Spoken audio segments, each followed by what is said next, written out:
They were now in the fourth world, the previous three having been destroyed by fire and ice.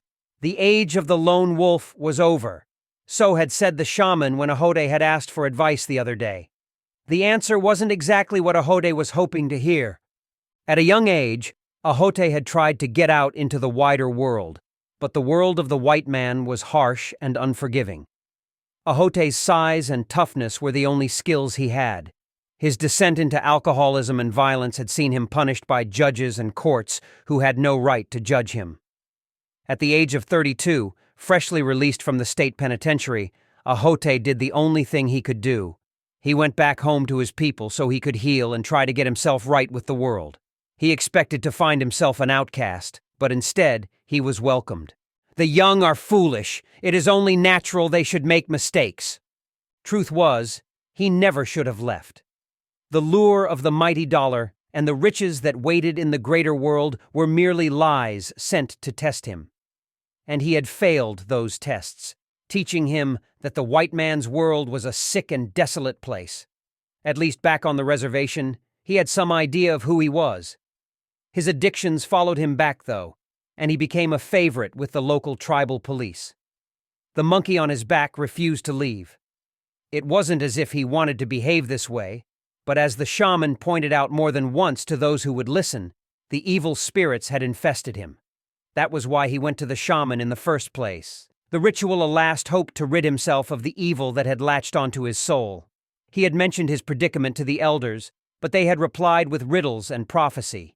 If anything, they seemed preoccupied. There was talk of the end times, for the blue star Kachina was visible in the sky.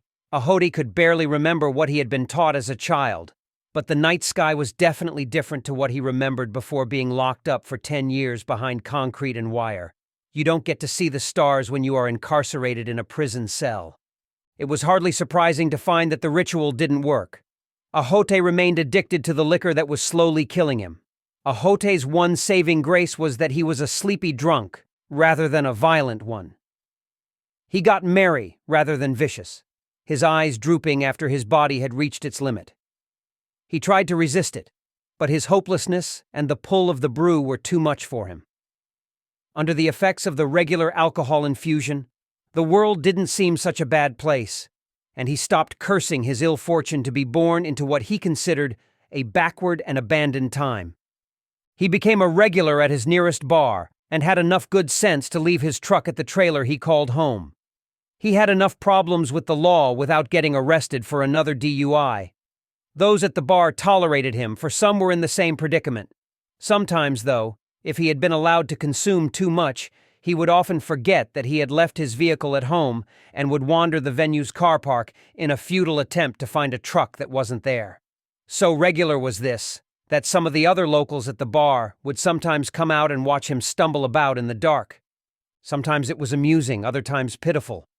Presently, Ahote was once again in the car park of that bar, only this time he was looking up at the blue star that shone in the sky. It was one of the brightest things up there, a beautiful blue sapphire pulsing in the dangers of deep space. And every night, it seemed that little brighter, the result of a distant supernova.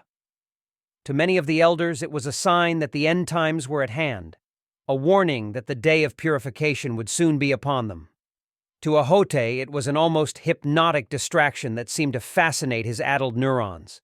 It often drew him out of the bar, a lonely beacon to draw in those who had been abandoned by fate. With tears of unknown origin in his eyes, Ahote let the light wash into him for a few more seconds, and then he turned and trudged back to the warm safety of his favorite drinking hole. He still had money in his pocket. He might as well spend it on something worthwhile. Who knew what tomorrow might bring?